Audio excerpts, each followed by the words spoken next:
तो ये xylitol जो होता है ये एक नेचुरल स्वीटनर होता है। नेचुरल स्वीटनर यानी कि इसे शुगर अल्कोहल भी कहते हैं। ये होता तो इसका केमिकल स्ट्रक्चर ग्लूकोज की तरह है, लेकिन ये ग्लूकोज यानी कि चीनी की तरह इसका उतनी कैलोरीज नहीं होती, कैलोरीज बहुत कम होती हैं इसमें। इसको इनफैक्ट डायबिटीज पेशेंट्स भी यूज कर सकते हैं। इनफैक्ट इसका कंजम्पशन डेली आपको 24 घंटे में 5 से 10 ग्राम या फिर 2 से 3 टेबल स्पून हो सकता है। आगे हम ये बताएंगे कि इसे कैसे यूज करते हैं। देखिए, ये जो शुगर अल्कोहल यानी कि xylitol होता है, ये आजकल कई प्रकार के माउथ वॉशेज में भी आ रहा है, कई प्रकार के टूथपेस्ट में भी आ रहा है। तो या तो आप इसे टूथपेस्ट फॉर्म में यूज कर लें, दिन में 2 बार ब्रश करें, और जब ब्रश कर रहे हो तो उस समय इस पेस्ट को 1 मिनट सभी दांतों पे लगा छोड़ दें, उसके बाद कुल्ला करें। या फिर इसका माउथ वॉश भी यूज कर सकते हैं। एक तो तरीका ये होता है कि आप माउथ वॉश या फिर अपने टूथपेस्ट में इसको इस्तेमाल करें। कुछ पर्टिकुलर अच्छी ब्रांड्स आती हैं जो मार्केट में मिलती हैं। अगर आपको उनका नाम जानना हो तो नीचे कमेंट बॉक्स में कमेंट करें, तो मैं उनका नाम आपको बता दूंगा। एक तो तरीका ये हो गया। दूसरा तरीका ये होता है कि आप दिन में जो भी आप जैसे डायबिटिक पेशेंट्स या नॉर्मल पेशेंट्स भी हैं, जो आप चाय कॉफी पी रहे हैं, उसमें भी आप, क्योंकि एक नेचुरल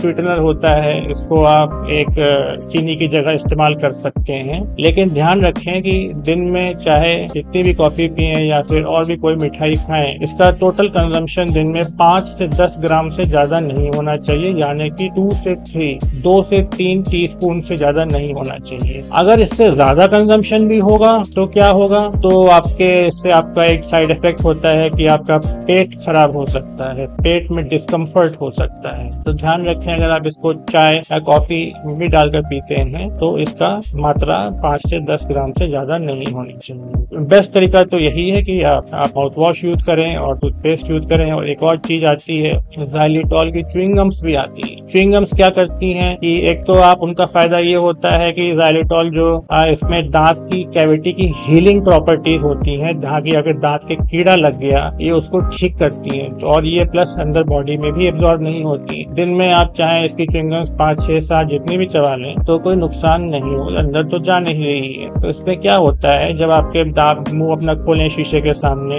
आपको कई दांतों पे अपनी ब्लैक कैविटीज दिखती हैं। अगर आप उन ब्लैक कैविटीज को देख के अगर डेंटिस्ट के पास जाएंगे अपने, वो तो तुरंत यही कहेंगे कि इसको साफ करवाइए और इसमें फिलिंग करवाइए। लेकिन फिलिंग क्या होता है, एक सर्जिकल प्रोसेस होती है। फिलिंग से क्या होता है, आपके दांत को काटा जाता है और उसमें फिलिंग करी जाती है। इससे आपका दांत का स्ट्रक्चर भी डैमेज होता है, और फिलिंग भी ऐसा नहीं है कि आपकी बहुत लंबा समय चले, कभी कभी 5-10 साल बाद निकल जाती है और बार बार आपको करानी पड़ेगी।